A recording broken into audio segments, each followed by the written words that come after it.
The film opens with Liza returning home after an exhausting day at her job. She calls out for her son, Jude, and looks around the house for him. But the only thing she finds is his shoes carefully lined up in the hallway. Out of nowhere, he appears behind her and startles her badly. Liza jokingly scolds him and tells him not to scare her like that again. Not long after, she gets a phone call from her husband, Sean, who says he'll be late because of work. That night, Liza puts Jude to bed and goes to sleep, but she is suddenly awakened by odd sounds coming from inside the house. She gets up to check on Jude and discovers his bed is empty. Thinking he's pulling another prank, she goes downstairs and sees him hiding in the kitchen. Without warning, a masked intruder grabs Liza from behind. She tries to defend herself, but another attacker hits her hard on the head, knocking her out. The burglars then flee, leaving both Liza and Jude defenseless. After this, the story jumps ahead a few weeks, showing that both of them are still deeply shaken by what happened. It turns out Jude has completely stopped speaking since the incident and now only communicates by writing things down on a notepad. His parents take him to see a therapist, but he refuses to talk to her as well. At the same time, Liza, who suffered a head injury, continues to experience severe headaches and relives the attack through nightmares every night. The doctor advises her to focus on healing herself, believing it could also help Jude recover. Sean agrees with this and encourages Liza to open up about what happened. However, she becomes emotional and refuses to discuss it. Because of this, Sean suggests that they should take some time away and leave the city for a while. In the following scene, the family relocates to a quiet and isolated guest house in the countryside. After getting settled, they take a walk through the nearby forest and eventually come across a large, beautiful mansion on the property. They learn that it has been shut down for a long time due to renovations. Around this time, Jude starts hearing a voice calling to him and decides to follow it. He wanders deeper into the woods and soon finds an old porcelain doll buried in the ground. Back at the mansion, Liza and Sean notice that Jude is missing and begin to panic. But just then, he returns, holding the eerie doll, which he names BRAHMS. Later, the family goes back to the guest house with the doll, and Liza cleans it up. While doing so, she discovers a wrinkled note in its pocket listing several rules, including not allowing guests, reading a bedtime story, playing music, and most importantly, never leaving the doll alone. That night, Liza is shocked to see BRAHMS turn his head toward her in the mirror. But when she turns around, the doll appears to be exactly as it was before. The next morning, Liza wakes up and sees Jude playing the piano for BRAHMS, who is placed nearby. She also notices that the doll is now dressed in fresh clothes. She praises Jude for dressing it so nicely, but he insists he didn't do it. After she leaves, the camera shows BRAHMS mysteriously turning his head toward the boy. Later during breakfast, Liza takes Jude and his new friend for a walk in the forest, just like he wanted. While there, Jude hears the voice again, which leads him to an old coffin buried underground containing some of BRAHMS' clothes.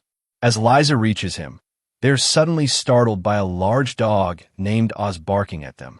Shortly after, the dog's owner, Joseph, who works as the groundskeeper, arrives and introduces himself.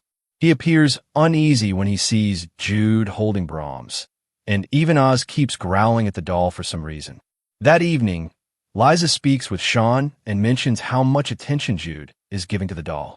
She also tells him about finding BRAHMS' clothes buried in a coffin in the woods. However, Sean tells her not to worry too much, as their son seems happier than he has been in a long time. Later, they overhear Jude talking to BRAHMS in his room. They feel hopeful, hearing his voice again, but as soon as they walk in, he suddenly goes silent. The parents then question him, asking if he had been speaking with BRAHMS, and Jude responds by writing yes on his notepad. When they ask what the conversation was about, he writes that they were talking about the dog from earlier and that BRAHMS didn't like it. Even though the situation feels strange, his parents don't think too deeply about it and assume it's just normal childish behavior. That night, Liza experiences a terrifying dream where she is attacked in her house again and even sees Jude wearing a mask shaped like a doll's face. The following day, Jude gives his parents a written list of rules for BRAHMS. These rules include not allowing any visitors, keeping BRAHMS clean at all times, including him in family dinners, never leaving him alone, and more. Still, the parents brush it off, thinking it's just their son playing around. Later, Liza discovers that Jude's favorite teddy bear has been completely ripped apart. When she asks him what happened, he calmly writes that BRAHMS is the one responsible. Since he keeps blaming the doll, Liza punishes him by making him stay in his room without BRAHMS until he is ready to say sorry. After some time, Liza becomes unsettled when she hears the television turn on by itself while BRAHMS is the only one in the room.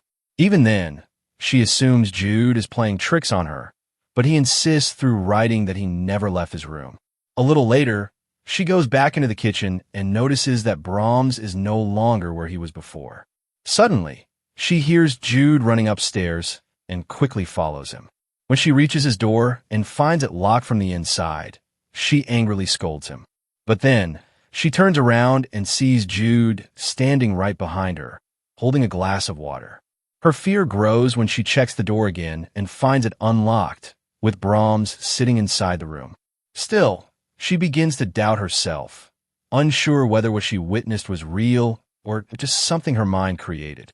As time goes on, Jude refuses to go anywhere without BRAHMS. This starts to concern his parents, so they contact a therapist to update her on what's happening. However, the therapist advises them not to worry and suggests that BRAHMS might actually be helping Jude cope. She explains that the doll could be assisting him in dealing with his trauma and asks them to allow him to keep it. She even sends them articles explaining how toys can be used as therapeutic tools. One day, Liza searches online to find information about antique dolls like BRAHMS. She learns that such dolls usually have serial numbers that reveal details about their past owners. Outside, while Jude is playing with BRAHMS, Joseph walks up to them. He mentions that his dog has been missing since earlier that morning. Before he can continue, Liza arrives and firmly says they know nothing about it. Hearing this, Joseph leaves, but not before staring intensely at the doll. The next morning, Liza checks the serial number written on BRAHMS' foot, but finds no information at all. As if that isn't enough, she comes across Jude's notepad filled with disturbing sketches of BRAHMS along with what seem to be conversations between them. The drawings also show the dog being brutally killed and even depict Liza and Sean being shot, with Jude standing over their bodies. That night, Jude dresses himself in clothes similar to his doll friend and comes to the dinner table. He then suddenly insists that BRAHMS should also be given a plate and allowed to eat with them. However, his parents ignore his demand and tell him to concentrate on his meal. Later on, Sean then reveals that he has invited his brother along with his family over to spend some time together. When Jude writes that guests are not permitted according to BRAHMS rules, Liza firmly tells him that a doll does not get to decide how things work in their home. This response only makes Jude more upset, and he writes that she is angering BRAHMS. Frustrated, Liza walks away toward the kitchen, but suddenly she hears something shatter loudly. She rushes back into the dining area and is shocked to see the table and chairs overturned, with everything in complete chaos. Jude insists he wasn't responsible and quickly runs back to his room, carrying BRAHMS with him. After some time, Sean looks through the drawings in Jude's notepad and reassures Liza that they don't mean anything serious. However, she soon realizes that the drawings showing the dead dog and the ones where she and Sean were killed are now missing. This creates tension between the two, as they begin to disagree about what is really going on. Liza grows more irritated when Sean suggests that she might have been the one who flipped the table. He even starts to think that she is losing her sanity. The next morning, Joseph finally discovers his dog in the woods, but it is no longer alive. At the same time, Liza and Sean notice that Jude is nowhere to be found and immediately begin searching for him. They decide to split up, and Liza heads toward the estate's mansion. As she steps inside, she begins to hear soft footsteps and distant whispers echoing around her. She also hears Jude's laughter somewhere far off and follows the sound. Soon, she reaches an eerie old room where she finds BRAHMS sitting alone. Moments later, Jude appears from the shadows wearing a porcelain mask. When Liza takes it off, he suddenly starts speaking again and apologizes to her. Not long after, Sean and Joseph arrive at the same room while looking for them. Jude also apologizes to his father, and his parents feel relieved and happy to hear his voice again after such a long time. After this, all four of them leave together, and Liza asks Joseph about the history of the house. In response, he tells her about a family that once lived there and had a mentally unstable son. Joseph explains that the boy was disturbed and had even murdered a girl during his teenage years. After his face was badly burned in a fire, he began wearing a mask to hide it, likely the same one Jude had on earlier. He goes on to say that the boy's parents later did something horrific, while the boy himself went on a killing spree. Curious, Liza asks for the boy's name, and Joseph reveals, to her shock, that it was BRAHMS. In the next scene, Sean's brother arrives at the house with his wife and their children. While the adults sit together and catch up, the kids head outside to play. Unfortunately, the oldest child, Will, turns out to be a bully and immediately starts picking on Jude. He calls him crazy and even threatens to break the doll. Jude warns him not to upset BRAHMS, but Will ignores him. The two boys then start competing by pulling on a hat to see who is stronger. But in the middle of it, Jude glances at BRAHMS and suddenly releases his grip on the hat, which causes Will to lose his balance and fall backward. As he falls, a sharp wooden stake fixed in the ground goes straight through his shoulder, forcing the parents to rush him to the hospital immediately. Later that same night, Jude panics and tells Liza that the doll wants him to stay in the mansion forever. Through tears, he explains that the evil doll has threatened to harm their family if he refuses to remain with it. However, Liza comforts her son and assures him that no one will be able to hurt them. After that, she looks up information about BRAHMS online by entering its code in reverse. This finally leads her to uncover details about the doll's disturbing past. Liza learns a horrifying pattern that every previous owner died after their child became attached to the doll.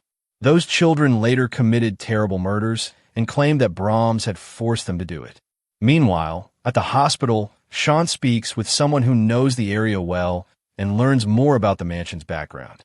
He also finds out that the last person who owned the house lost his sanity, and shockingly, that person is Joseph. Alarmed by this discovery, Sean quickly heads back home, while at the same time, Liza realizes that Jude is nowhere to be found. She begins searching for him, but suddenly Joseph shows up carrying a shotgun. He calmly tells her that Jude is safe and says he has come under BRAHMS' instructions. Joseph then admits that he was the one who reassembled the doll after finding it shattered into pieces. It becomes clear that the doll targets emotionally vulnerable people, and Jude was an easy victim. Hearing this, Liza grabs a candle and throws hot melted wax onto Joseph's face. She then runs in panic toward the mansion, where she finds Jude wearing the doll's mask and holding BRAHMS tightly. She asks him to hand over the doll, but instead, Jude uses the moment to grab the shotgun. Liza tries to talk him out of it, but he points the weapon at her, ready to shoot. Just then, Sean bursts in and smashes BRAHMS' head with a mallet, breaking Jude free from the doll's control. Moments later, Joseph arrives and is horrified to see that BRAHMS' porcelain head has been destroyed. Beneath the broken mask, a terrifying demonic presence is revealed. Suddenly, BRAHMS rises upright and uses its power to strangle Joseph. The helpless man is lifted into the air and then killed in a violent explosion. Afterward, Jude picks up BRAHMS again and seems like he has fallen under its influence once more. But unexpectedly, he regains control and throws the doll into the fireplace, reducing it to ashes. Following these events, the family returns to their old home in the city. They begin living their normal lives again and appear to be at peace. However, one night, Jude suddenly wakes up and puts on the porcelain mask. In a chilling tone, he says that BRAHMS will be happy in his new home, as long as the family continues to follow the rules.